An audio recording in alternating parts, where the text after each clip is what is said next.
자, 지난 시간 이어서 토지 공개념 설명을 드리겠습니다. 자, 공개념은 88 올림픽 때 경기가 너무 좋았잖아요. 투기가 극성을 부려요. 경기가 너무 좋았습니다. 자, 이걸 잡기 위해서 당시 전 노태우 정부죠.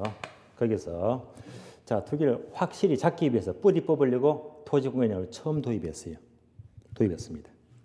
이때 이제 법들이 많이 나는데요. 예를 들면 이제 공시가격제도, 개발이익 환수 이때 나왔고요. 또 이때 대표적인 법이 그 유명한 토지 초과 이득세가 있어요. 이 법은요, 부자들이 벌벌벌 떨었습니다. 정말 무서운 법이에요. 이건 뭐냐면요, 토지 공개념은 딱 한마디로 표현하면요, 땅을 소유하지 말고 토지를 이용하라. 소유에서 이용으로 의식을 바꾸기 위한 것이 토지 공개념입니다. 그러니까 땅을 많이 갖고 있으면 앞에서 봤죠. 토지 소유가 너무 편중이 되었잖아요. 땅 너무 많이 갖고 있으면 여기다가 엄청난 부담금, 엄청난 세금 매기면 돼요. 이 땅을 못 가잖아요. 세금 폭탄을 때렸거든요. 그 중에 대표적인 법으로 이 법이 되고요. 줄여서 토초세라고 불렀거든요. 토초세. 이 법이 얼마나 무서운가 하면요, 예를 들어 볼게요. 그 당시에 자, 땅을 사세요. 10억 주고요. 10억 주고 3년 동안 갖고 있어요. 보유. 이 당시 분위기는요, 보통 땅값이 더블 됐거든요. 더블이니까 얼마? 20억입니다.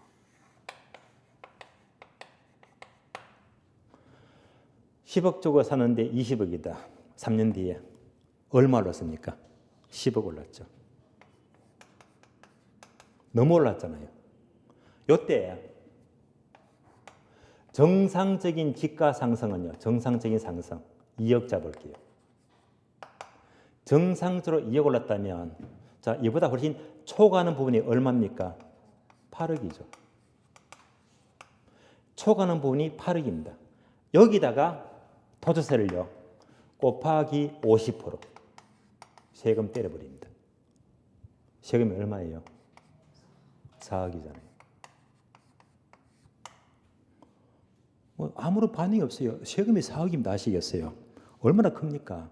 여러분들 오늘 자, 운전하다가 주차하다가요, 대로변에 차를 세웠는데 주차 딱지가 맞았습니다. 과태료 얼마입니까? 4만 원이죠. 4만 딱지 맞아봐요. 하루 종일 기분 나빠요. 근데 4만 원 아니고 4억입니다. 4억. 입에 거품을 뽀글뽀글 물어야 됩니다. 아시겠어요? 예. 부자들이 환장하는 거예요. 가만히 땅 갖고 있는데 세금이 4억이다, 5억이다 뻥뻥 때려버리니까 세금 폭탄이에요. 폭탄 정도가 아니에요.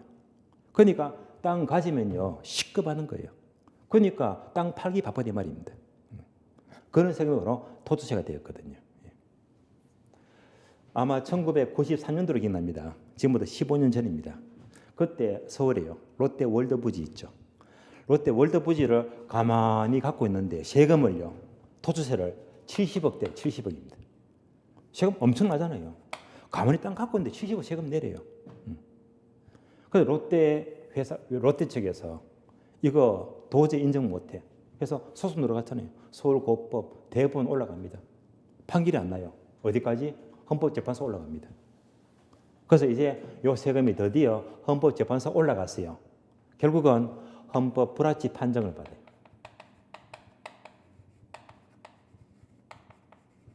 헌법에 안 맞게 말입니다. 그 이유가 뭐냐? 여러분들 2차 과목 세법 공부하시잖아요. 그러면 공부하시게 되면 우리가 세법에서 세금 낼 때 세금은 어떨 때 세금 내는 겁니까? 한마디로 실현이익입니다. 여기서 세금을 올려야지 형평이 맞는 거예요. 아파트 팔 때 뭡니까? 양도소득세. 여러분들이 따로 편의점 가세요. 자, 예를 들면 콜라 한 캔 사 마셔도 세금 내잖아요. 무슨 세? 부가세. 부가가치세 10% 미리 다 내고 사 먹잖아요. 전부 다 뭐죠? 실현된 얘기입니다. 물건 살 때 부가세 10%, 팔 때 또 양도세 내야 되고요. 항상 세금 논리가요. 실현된 이익에서 세금을 매기는 겁니다. 그럼 잘 보세요. 땅을 3년 동안 갖고 있었잖아요. 실현된 겁니까? 미실현입니까? 미실현이지. 그러니까 얘는 여보로 미실현 이익입니다.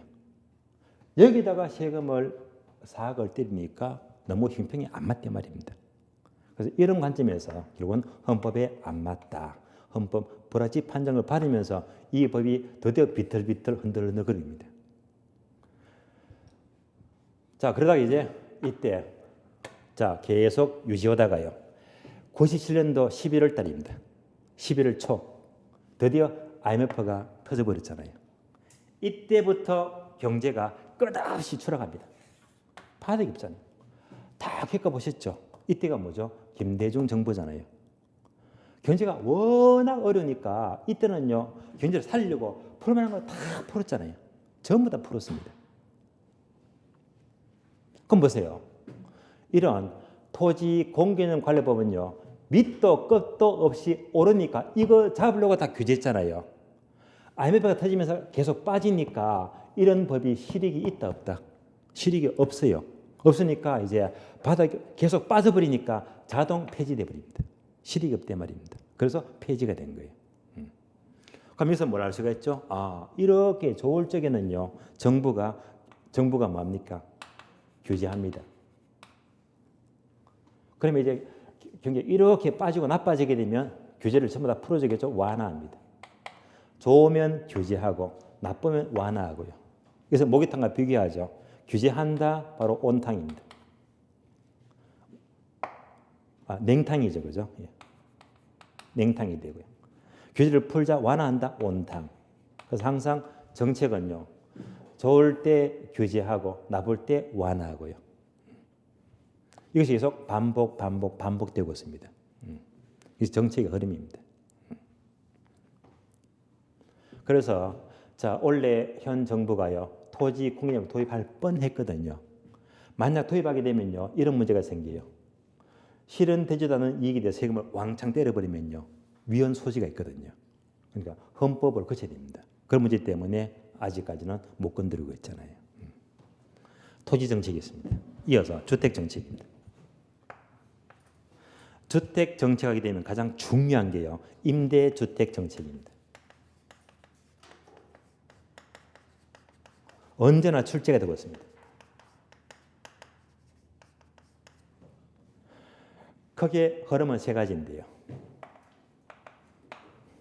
바로 임대료 규제 정책이 되고요.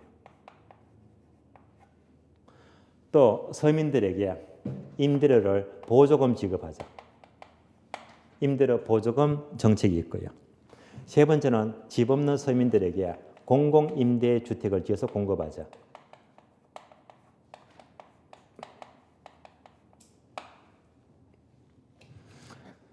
자, 이런 일이 아주 힘이 중요합니다. 또 주택은요.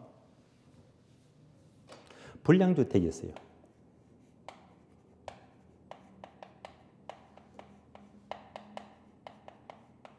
주택이 30년 넘어갑니다. 40년 다 돼갑니다. 그럼 뭐하죠? 재건축 또는 재개발하잖아요. 만약 이런 불량주택촌이 재건축 또는 재개발되게 되면 동네가 좋아지잖아요. 나쁜 동네가 재건축, 재개발하니까 아주 좋아지더라. 동네가 바뀌잖아요. 이것을 바로 주택의 여과과정 이렇게 불러요. 주택의 여과과정이다.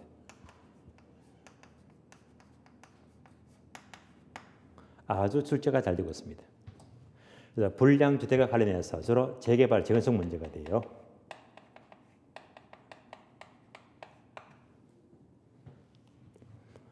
또는 아파트를 짓게 되면 선분양이 있죠. 후분양이 있죠. 지금은 주로 선분양이지만요. 앞으로 현 정부는 점점점 후분양으로 제도를 이제 바꾸겠다는 흐름을 잡고 있잖아요. 이런 것도 아셔야 되고요. 아울러 토지 가격뿐만 아니라 단독주택, 공동주택, 주택가격도 적정한 가격을 공시하자 해서 주택가격 공시제도입니다.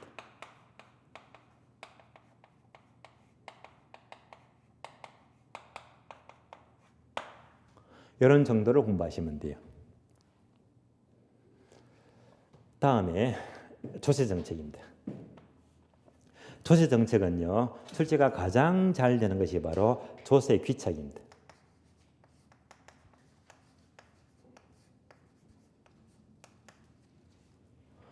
조세 귀착 말이 어려우면 쉬운 말로 조세를 어떻게 부담할까? 부담 문제가 돼요. 부담. 간단히 예를 든다면요, 맥주를 만드는 회사가 있어요. 맥주입니다. 자, 병맥주 한 병에 1,500원 잡을게요. 1,500원이다. 그럼 정부가요, 맥주 한 병당 세금을 더 부과합니다. 병당 한 병에 100원씩 추가로 세금을 더 부과한대요. 자, 이렇게 맥주 한 병당 추가로 100원씩 세금을 더 부과하면요, 세금을 부과하는 만큼 맥주값 오를까요? 내릴까요? 세금 매기는 만큼 당연히 맥주값 올라갑니다. 그렇잖아요. 자, 이럴 때 이 100원의 세금을 과연 누구한테 귀착을 시킬까? 자, 그래서 맥주를 마시는 소비자가 있죠. 맥주를 만드는 회사 생산자가 있어요. 어떻게 부담을 시킬까 이 말입니다. 그래서 추가로 물린 100원의 세금 중에서 소비자가 세금을 60원 내면 생산자 회사가 40원 내야 됩니다. 그럼 100원 나오잖아요. 얘가 30원 내면요, 얘는 70원 내야 됩니다. 이렇게 각각 세금을 누가 어떻게 각각 부담할까? 이것을 조세 귀착 이렇게 불러요. 아주 중요합니다. 이외에도 최근에는요, 다주택자를 상대로 특히 양도세를 중과시하고 있죠. 양도소득세를 중과시하는 경우. 이런 정도까지는 꼭 아셔야 됩니다. 따라서 정책하게 되면, 자, 100개가 넘는 수많은 법률들이 있지만은요, 이걸 다 벌리면 불가항력입니다. 그래서 대표적으로 여기서부터 여기까지입니다. 대부분 기본서가요, 이점으로 정책을 설명합니다. 그래서 여기서 거의 대부분 문제가 출제되고 있고요. 참고로 올해 시험도요, 부동산 정책은 주로 여기서 몇 문제, 5문제가 29회 때 여기서 모두 5문제가 출제가 되었습니다. 이렇게 보시면 돼요. 자, 이상으로 정책의 흐름을 모두 보았습니다. 자, 그러면 지금 정책 공부하고 있습니다. 자, 학교론 입문과정 첫 시간이에요. 학교론 크게 핵심 단원. 요거 잘하자고 했잖아요. 5개 기억나시죠? 첫 번째가 뭡니까? 수요 공급입니다. 두 번째가요, 정책이 되고요. 세 번째가 투자론이죠. 네 번째가 부동산 금융이 되고요. 5번째가요, 감정평가입니다. 그래서 입문과정은 이 핵심 파트 있죠. 여기서 기초 개념을 차례대로 설명을 드리고 있습니다. 그래서 이제 수요공급 지난 시간 끝났으니까 지금 정책 넘어가잖아요. 정책 끝나면요, 투자로 넘어갑니다. 다만 금융 있죠. 금융은 굳이 기본과정에서 입문에서 설명 안 하더라도 1월 달부터 설명을 드려도 충분히 알 수 있거든요. 이 과정은요, 생략합니다. 입문과정은요. 그래서 투자 끝나면요, 바로 간평 넘어갑니다. 넘어가고 금융 대신에 뭘 공부하느냐? 바로 좀 전에 설명드렸죠. 금융 대신에 뭘 하자? 바로 계산 특강입니다. 12월 27일 목요일입니다. 마지막 수업입니다. 이때 계산 문제 프린터가 전부 다 나가거든요. 그래서 차라리 입문 과정에서는 금융보다는요, 계산 문제를 연습하는 게 훨씬 더 도움되거든요. 이러면 이제 기초적인 개념이 충분히 여러분들이 체계가 설 거예요. 이런 다음에 1월 달부터 기본서를 보게 되면 한결 수월하게 볼 수 있거든요. 자, 지금부터 이제 정책, 교재 봅니다. 교재. 또 이 5개를 보게 되면 출제 빈도는 아시죠? 올해 시험은 29회 때죠. 수요 공급에서 몇 문제? 4문제 나왔고요. 정책에서 5문제, 투자에서 7문제, 금융에서 5문제, 감정평가에서 6문제, 합하니까 9, 16, 21, 27, 27문제. 가장 핵심 단위입니다. 그래서 항상 이 파트만큼은요 반복을 많이 하셔야 됩니다. 자, 정책 교재 봅니다. 먼저 01번요. 부동산 문제예요. 자, 문제니까 느낌이 오죠. 부동산 문제란 부동산과 인간과의 관계 악화 현상이 문제가 돼요. 자, 그러면 이제 첫 줄 볼까요? 부동산 문제란 밑줄합니다. 부동산과 인간과의 관계 악화 밑줄. 이미 정리가 되었고요. 목차 2번 볼게요. 부동산 문제의 특징입니다. 그러면 특징이 뭐냐? 자, 토지 문제건 주택 문제건 둘 다 공통적으로 갖고 있는 것이 바로 부동산 문제의 특징입니다. 공통되는 특징, 크게 5가지죠. 1번 악화 성량, 2번 비가역성, 3번 지속성, 4번 해결수단 다양성, 5번 복합성이다. 이런 내용들은요. 초창기는 문제가 잘 나오는데 요즘은 거의 안 나와요. 왜냐? 쉬우니까요. 한 번 보면 다 할 수 있는 거거든요. 참고로 지금 보고 있는 문제 있죠. 이 파트는요. 입문 과정에서만 제가 설명을 드려요. 왜? 출제가 거의 안 되니까. 예. 이렇게 기초를 잡고요. 1월달, 2월, 3월, 4월 넘어가면요. 이런 과정은요. 설명을 안 합니다. 입문에서 딱 설명하고 땡 할 거예요. 왜? 여기서 다 나오고 있으니까요. 입문 과정은 문제를 전부 다 빠짐없이 설명을 드리겠습니다.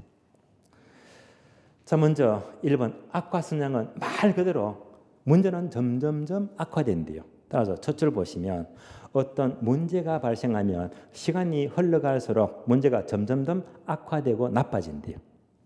자, 악화 성량하니까 이와 비슷한 우리 속담이 있죠. 속담요. 자, 어떤 게 있습니까? 여러분 아시는 거잖아요. 자, 바늘 도둑이 뭐가 된다? 소도둑이 된대요. 이렇게 나빠지더라. 악화 성량입니다. 자, 예를 들면요. 1번, 2번 정도 볼게요. 1번, 주택 공급을 중단하면 주택의 양적 문제와 질적 문제가 점점점 나빠진다. 악화 성량입니다. 2번요. 집가 대책을 소홀히 하면 집가 상승으로 국민자가 더더욱 나빠진대요. 악화 성량입니다. 다음에 바로 2번 넘어가죠. 비가역성은 한마디로 돌이킬 수가 없는 성질. 원래대로 회복하기가 어려운 성질이죠.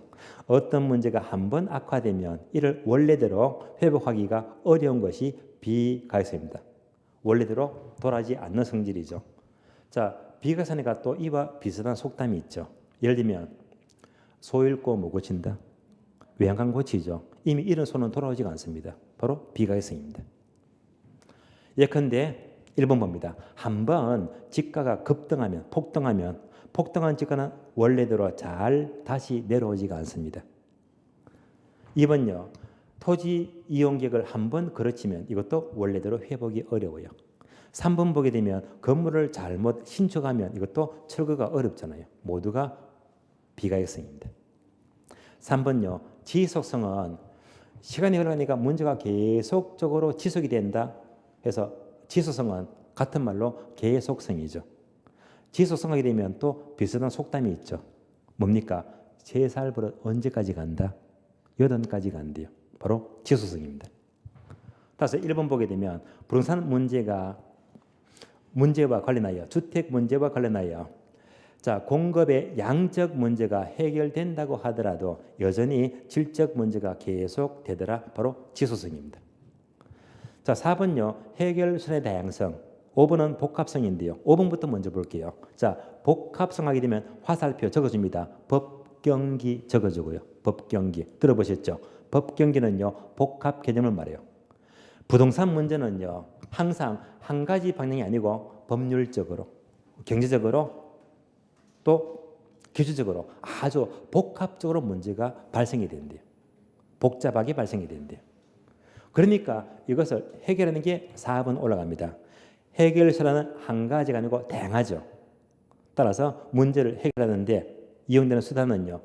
세금, 금융, 재정, 주택, 건축 등등등 여러 가지 문제가 다양한 대책이 요구되므로 두 번째 줄 끝에 보시면요. 종합정책 밑줄. 따라서 개별 정책하면 틀린 말이죠. 종합정책의 성격을 갖게 됩니다. 자, 이상 문제의 특징을 봤습니다. 자, 토지 문제건 주택 문제건 점점 나빠진다. 악화 성향. 돌이킬 수가 없다. 비가역성. 계속된다. 지속성. 문제가 복합적으로 발생된다. 복합성. 해결성이 아주 다양하더라. 여기까지가 공통되는 성질입니다. 자, 이어서 다음 페이지 봅니다. 목차 2번요. 부동산 문제의 내용인데요. 자, 그래서 크게 두 가지죠. 이렇게요. 토지 문제와 주택 문제 두 가지입니다. 이제 목차가 그대로 나와요. 자, 1번 토지 문제 적어드렸죠. 크게 네 가지. 그대로 보시면 돼요. 따라서 괄호 1번 토지가 절대 부족하죠. 토지의 유한성 즉 부족가 돼요. 괄호 2번 지가가 상승하죠. 지가고 문제. 3번 토지 이용의 비효율적 이용 문제. 4번 토지 소유 변종 문제. 크게 네 가지. 5번 기타 등등 나옵니다. 자, 그러면 자, 1번은 뭐 설명이 필요가 없죠. 자, 국토가 절대 협소하니까 토지가 절대 부족합니다. 토지 부족 문제가 되고요. 2번 집가구 문제는요. 땅은 절대 부족한데 경제가 점점점 성장하죠. 그것만큼 땅값은 상승합니다. 자, 이때 집가구 문제는 한마디로 투기 문제죠. 투기 문제. 따라서 집가구의 문제에 대한 세부적인 내용을 보게 되면 자, 요 지문들이 쉬운데 출제가 많이 되었어요. 자, 집가가 높으니까 1번처럼 주택 문제 해결에 나쁜 영향을 미친다. 세 줄 나와 있죠. 자, 집가구 때문에 토지 구입에 과다한 비용이 소모가 되어서 상대적으로 건축의 질이 떨어집니다. 이어서 집가구는요, 아파트의 지나친 고층화를 초래하고요. 또 집가 상승은 과도한 직장과 주거지, 직주 분리를 초래하고요. 또 서포롤 현상, 이것은 서포롤 현상은 쉬운 말로 무질서한 확산입니다. 그러니까 땅값이 비싸기 때문에 외곽지가 무질서하게 확산되고 있잖아요. 이런 것들이 모두가 집가구의 폐단이 되고요. 또 집가구 때문에 2번 보게 되면 물가가 상승하죠. 또 생산비가 상승합니다. 3번 보게 되면 집가구 때문에 공공사업을 하게 되면 용지 보상비가 너무 비싸요. 그래서 공공용지 확보가 어렵게 됩니다. 상식적인 내용들이고요. 다음에 고려 3번 보게 되면 자, 토지를 제대로 이용을 하지 못한다. 토지 이용의 비효율적 이용 문제가 되겠고요. 4번 보게 되면 우리나라는 특히 땅 가진 자, 갖지 못한 자 차이가 너무 심하죠. 따라서 토지 소유 편중 문제가 돼요. 이것도 심각하죠. 자, 그러면요. 토지 소유 편중하게 되면 자, 첫 줄 우리나라에 토지 공개념 보고서에 따르면 상위층의 25%가요. 자, 전국 사유지적의 90% 이상을 갖고 있대요. 따라서 세 번째 줄 분배의 불평등도를 나타내기 위해서 흔히 사용하는 진위계수가 0.9에 가까운 만큼 분배가 왜곡이 되었대요. 이때 진위계수 0.9가 뭘 말하느냐? 진위계수 의미를 아셔야 됩니다. 자, 진위계수는요. 아래 보니까 박스가 있죠. 참고 박스입니다. 제목은 계층별 소득 분배의 측정 방법인데요. 크게 세 가지가 있죠. 1번 로렌츠 곡선, 다음 페이지 2번 진위계수, 여기서 진위계수가 나와요. 그리고 3번 10분위 분별입니다. 자, 그럼 지금부터 이 소유 편중, 소득 분배의 불평등도를 알기 위해서 크게 세 가지 있죠. 로렌츠 곡선과 진위계수와 10분위 분별입니다. 자, 이 부분은요. 지금부터 하나씩 설명을 드리겠는데요. 어려운 내용 아니니까 잘 따라오시면 돼요. 첫 번째, 로렌츠 곡선입니다.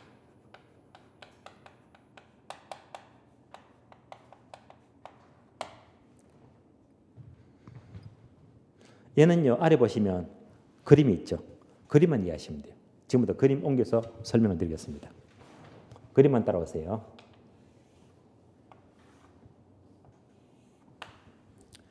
자, 그림 보고 불러줘요. 세로축은 소득입니까? 인구입니까? 소득. 가로축은요? 인구잖아요. 이때 소득과 인구는요. 한 사람이 아니고 한 국가 전체를 말해요. 그러니까 한 국가 전체 소득, 전체 인구입니다. 여기서 45도 대각선이 있죠. 얘가 봐도 로렌츠 곡선인데요. 그럼 이때 이 대각선 45도, 이 로렌츠 곡선이 뭘 말하느냐, 이것만 이해하시면 돼요. 이걸 잘 보게 되면 먼저 한 나라 전체의 10% 인구가 전체 소득의 10% 소득을 갖고 있대요. 전체 인구의 20%가 20% 소득을 갖고 있대요. 30%가 30%, 50%, 50%, 70%, 70% 아시겠죠? 무슨 말입니까? 모든 사람이 소득을 똑같이 갖고 있대요. 누구나 평등하다는 말입니다. 따라서 이것을 완전 평등선 이렇게 불러요. 누구나 평등합니다. 이런 나라가 있을까요? 없을까요? 없습니다. 없어요. 그럼 이제 이 로렌츠 선이 조금 볼록해집니다. 이렇게 볼록해집니다. 얘가 뭘 말하느냐? 얘는요. 자, 다시 몇 프로입니까? 30%. 30% 인구가 소득을 얼마 가진다? 이만큼요. 따라서 30% 인구가 소득을요 10% 소득을 갖고 있대요. 한마디로 30%가 못 산대 말입니다. 못 산다. 다시 더 볼록해집니다. 이만큼요.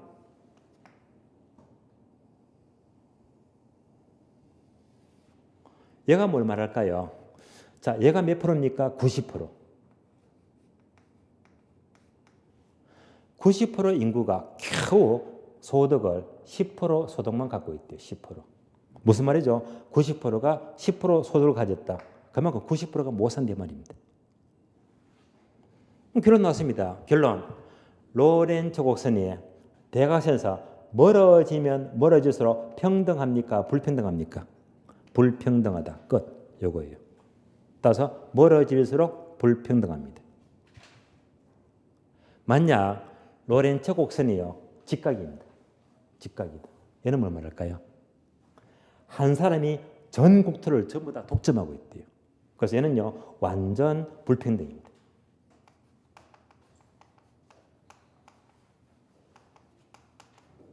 물론 이런 국가도 없을 거예요.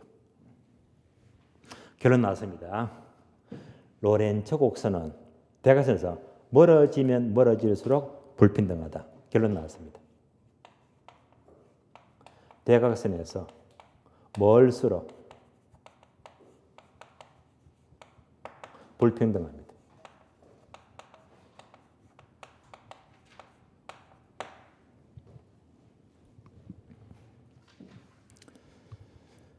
그러면 다음 페이지 볼까요? 2번요. 진위계수. 자, 진위계수가 뭘 말하느냐? 진위계수. 자, 앞에서 그림 위에 보니까 진위계수가 0.9 기억나시죠? 이것을 이해하는 거예요. 진위계수.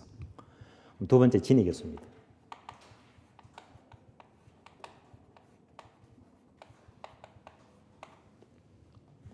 그러면 다시 그림 봅니다. 자, 이만큼 멀어지면요. 상당히 불평등하죠. 그림으로 보지 말고요. 이것을 수치화시키자. 따라서 로렌츠 곡선을 수치화시킨 것이 진위계수가 돼요.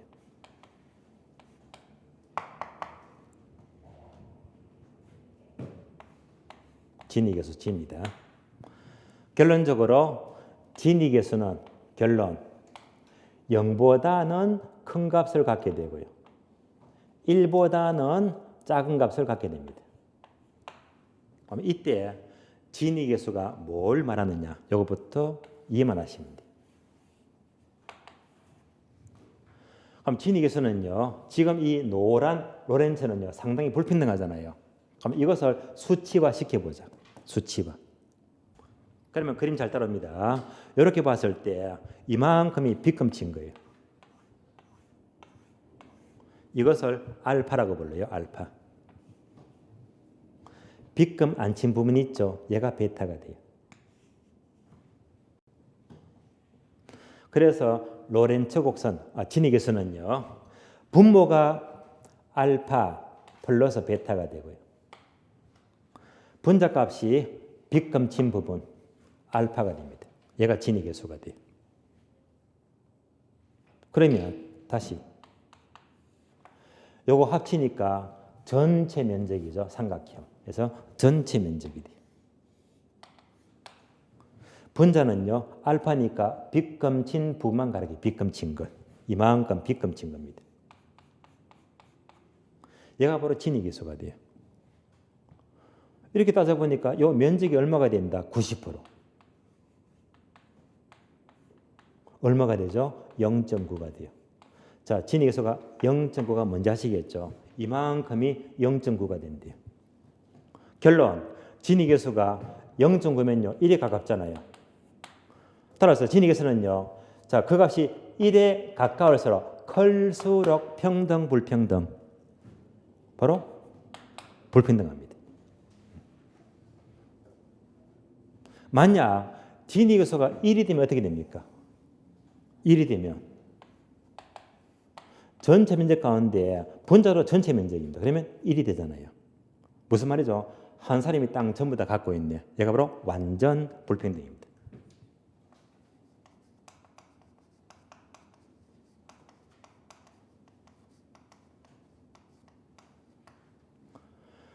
만약 진위계수값이 0이 된다. 0은 뭘 말하죠? 전체 면적 가운데 분자가요. 바로 대각선이죠. 면적이 제로잖아요. 그러면 제로니까 0이 됩니다. 얘가 뭘 말하죠? 완전 평등입니다.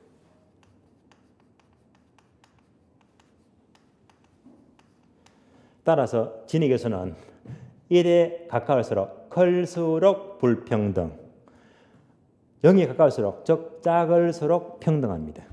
결론 나왔습니다. 진위계수는 자 1에 가까울수록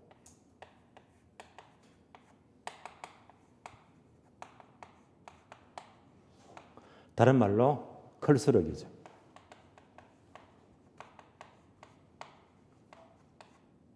불평등합니다.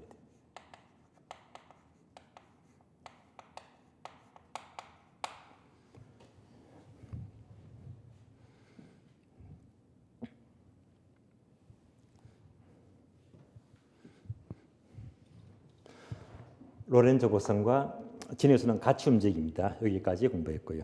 다음에 3번입니다. 세 번째 보시면요. 10분위 분별인데 10분위. 얘는 조금 어려워요.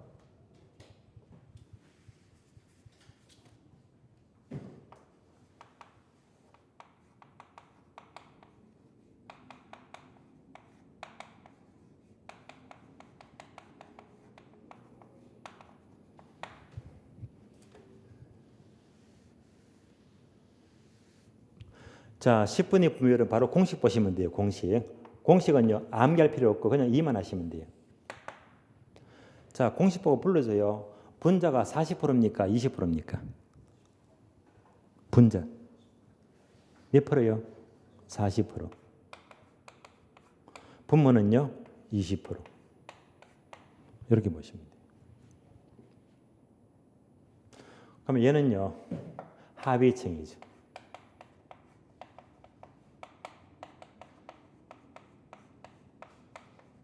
얘는 상위층입니다. 이렇게 표현한 것이 10분위 분별인데요. 자, 10분위 하게 되면요. 10%라고 하시면 10%.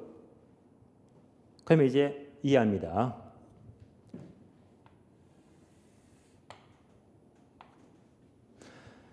자, 우리나라 전체 소득을요. 구분합니다. 10%, 20%, 30%, 40, 50, 60, 70, 80, 90, 100. 자, 이 중에서 얘가 1%죠. 우리나라 소득 1%에 들어간다. 누굴 말합니까? 삼성의 이건희 회장이죠. 최고의 부자잖아요. 1% 들어갑니다. 그러면 100% 꼴찌는 누굽니까? 서울역에 노숙자 있죠. 아무것도 가진 거 없잖아요. 거지를 말해요. 그러면 이 중에서 여러분들은요, 소득이 어디쯤 속한다고 보세요? 되게 중개 사시는 분들은요, 되게 중상위층 다 들어가더라고요. 여기 다 들어가더라고요. 다 내 집 있고 또 자가용 가지면서 이것저것 가진 게 많더라고요. 자, 그래서 이렇게 봤을 때, 자, 분모가 20% 상위층입니다. 뭘 말하죠? 이만큼입니다. 그래서 20% 상위층의 소득의 합계를 말해요. 다 가진 것. 다음에 분자는요, 하위층 40%입니다. 그러면 40%가 요거잖아요. 요거 합계입니다. 합치면요, 상위층이 많을까요? 하위층이 많을까요? 예? 당연히 소득의 합계. 얘가 엄청 많잖아요. 우리 현실은요, 40% 하위층 소를 다 합해 본들 2층에 5%도 안 될 거예요. 택도 없을 거예요. 그러니까 뭐 상위층의 소득은 그만큼 많잖아요. 엄청 많은데 얘들은요, 가진 게 없대 말입니다. 합쳐본들 택도 없어요.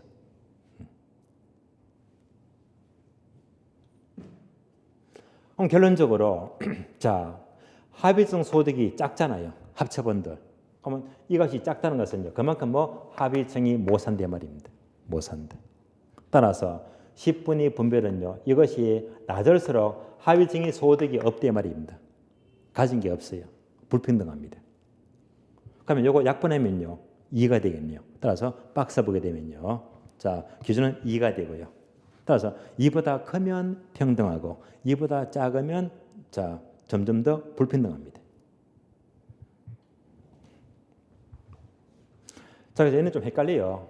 10분위 분별은 작을수록 낮을수록 소득 분배가 왜곡되었다. 이 사람들이 가진 게 적대 말입니다. 그래서 얘는요, 이렇게 공부하고도 집에 가시면 돌아서면 까먹어 버립니다. 이게 높은 건지 낮은 건지 헷갈리거든요. 그래서 일단 이 부분은요, 중요한 거 아니기 때문에 편하게 생각하세요. 10분의 분별입니다. 포인트는요, 분배. 자, 쉽게 생각합니다. 사과가 있어요, 사과. 몇 개? 6개. 그러면 갑이 있고 을이 있고 병이 있습니다.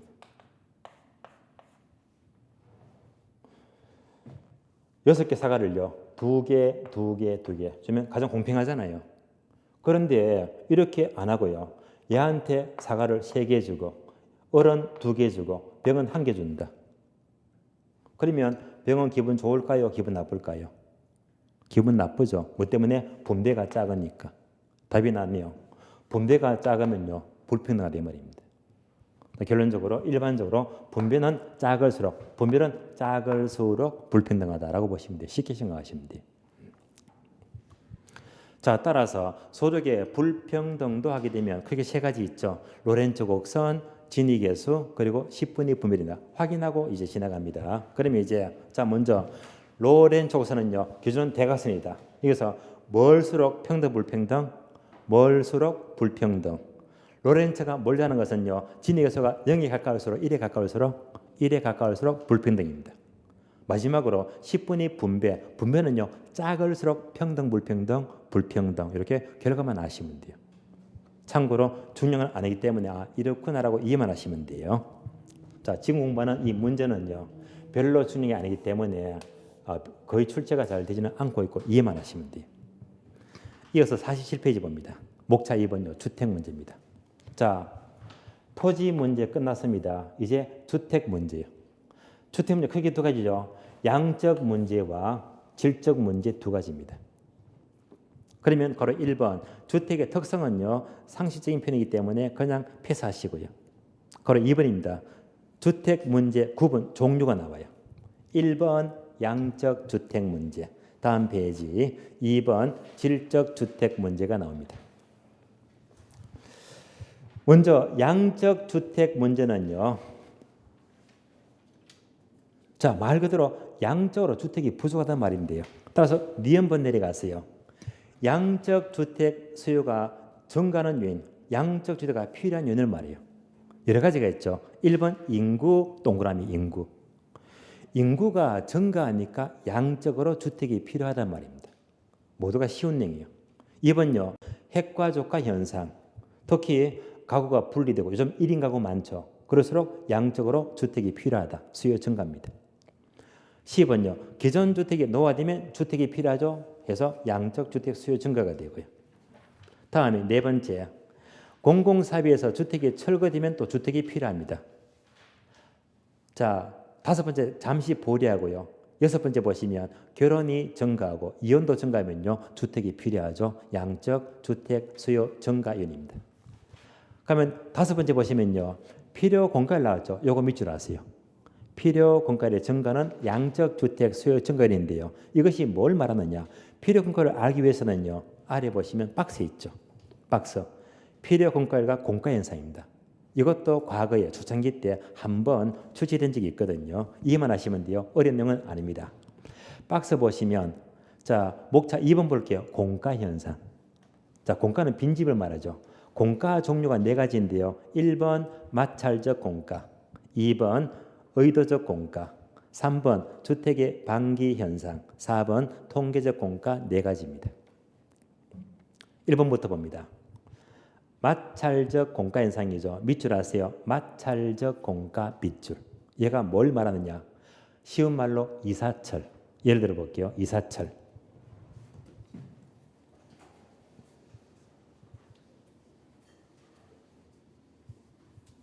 주택이 있어요.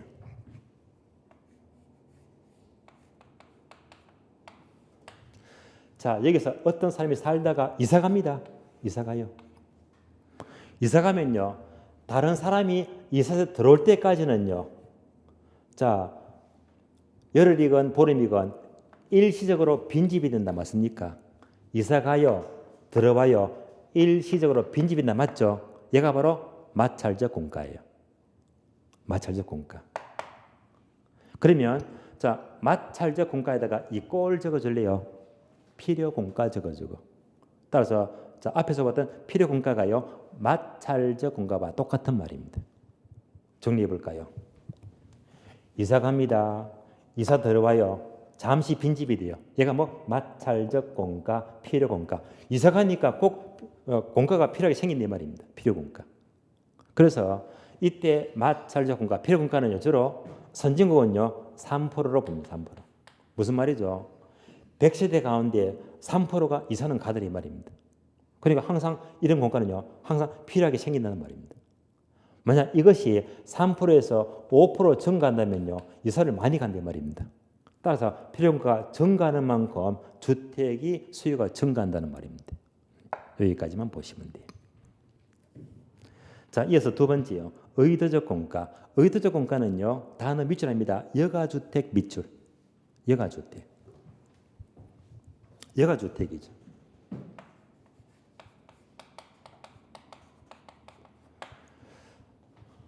이 말은 다른 말로 1세대 2주택을 말해요.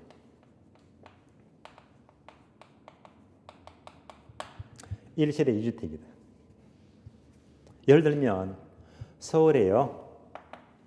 가별이라는 사람이 강남에 아파트 갖고 있어요.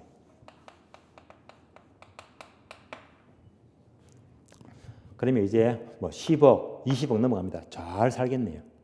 돈이 많습니다. 그래서 강남에 아파트 가지면서 경기도 양평, 경치 좋죠. 여기다가 별장 갖고 있대요. 얘가 뭡니까? 1세대 2주택이잖아요. 그럼 얘는 뭐죠? 여가주택이지. 그러면 자, 월말에요. 강남에서 주말에, 월말에 별장에 쉬러 갑니다. 쉬러 가니까 얘가 빈집이 되겠네. 또 별장에서 2박 3일 쉬다가 강남 들어가요. 얘가 빈집이 되겠네요. 얘가 뭐죠? 의도적 공가. 그래서 의도적 공가예요. 여가주택이면 1세대 2주택이면 항상 자, 의도적으로 빈집이 생긴다는 말입니다. 3번요. 주택의 방기 현상이다. 방기란 말이 괄호 한문이 있죠. 되게 어려워요. 쉽게 본다면요. 주택의 방기 현상은 방기한다를 방치하더라. 방치. 그래서 주택의 방치 현상인데요. 그러면 여러분들이 시골 가면 촌에 이거 있잖아요. 허름한 주택이 있는데 사람이 아무도 안 살아요. 무슨 집이죠? 방치 있잖아요. 시골에 버린 집. 버린 집. 해서 이 자체가 필요가 없으니까 버린 집이죠. 세금도 많고 불편하고 해서 버린 집이 있죠. 주택의 방기 현상입니다. 버린 집을 말이에요. 시골의 빈집이죠. 4번요. 통계적 공가는요. 자, 일반적으로 통계적으로는 주택을 100% 다 안 짓고 3분의 2 이상만 짓게 되면요. 일단 완성된 주택으로 간주합니다. 그래서 3분의 2 이상 지은 주택을 완성된 주택으로 보기 때문에 그러면 나머지 비율만큼은요. 역시 공가가 생기겠죠. 이를 통계적 공가라고 불러요. 따라서 공가 현상 4가지입니다. 이 중에서 여러분이 기억할 점은요. 바로 마찰적 공가를 필요공가라고 부르고 이렇게 필요공가를 증가하는 만큼 양적으로 주택 수요가 증가한다는 점까지만 이해하시면 돼요. 자, 이어서 2번 내려가죠. 질적 주택 문제입니다. 우선 양적으로 내 집 마련 되었습니다. 그 다음에는 얘가 해결되면요. 더 크고 더 좋은 집을 선호한다. 질적 문제가 돼요. 따라서 니은번 보게 되면 질적 주택 수요 증가 요인을 보게 되면 A번요. 소득의 증가다. 소득 동그라미. 소득이 증가하니까 그것만큼 더 크고 좋은 집을 선호한다. 질적 주택 문제 수요 증가가 됩니다. 뿐만 아니라 생활 수준이 향상이 되거나 문화생활의 욕구라든지 신건축 자재가 개발되거나 주택 융자가 확대가 되고요. 정부의 정책에서도 여러 가지 질적 주택 문제가 나타납니다. 여기까지를 보시면 돼요. 자, 그러면요. 오늘 수업의 흐름은요. 정책 흐름에서 부동산 문제를 모두 보았습니다. 문제. 그럼 이어서 부동산 문제를 해결하기 위해서 정부가 개입하죠. 이것이 정책인데요. 그러면요. 오늘 수업은 이제 문제까지 보는 걸로 하고요. 다음 주 수업을 안내합니다. 다음 주는요. 부동산 문제를 해결하기 위해서 정부가 개입한다. 정책인데요. 정책은요. 이 많은 종류 있잖아요. 이거는 1월달, 2월달 정규준비에서 설명을 다 드리도록 하고요. 다음 주는요. 어디까지? 왜 정부가 개입하느냐? 정부 개입의 필요성입니다. 정부 개입이 필요한 이유 있죠. 이걸 볼 거예요. 이걸 보고요. 다음에 정책 구체적인 하나하나 내용들은요. 얘는요. 1월달, 1월달에서 기본서를 통해서 따로 보도록 하고요. 다음 주는 정책의 필요성 본 다음에 정책의 입문과정 마치고요. 이거 끝나면요. 다음엔요. 투자로 넘어갑니다. 이렇게 보도록 하고요. 오늘 수업은 여기서 모두 마치겠습니다. 자, 수고하셨습니다.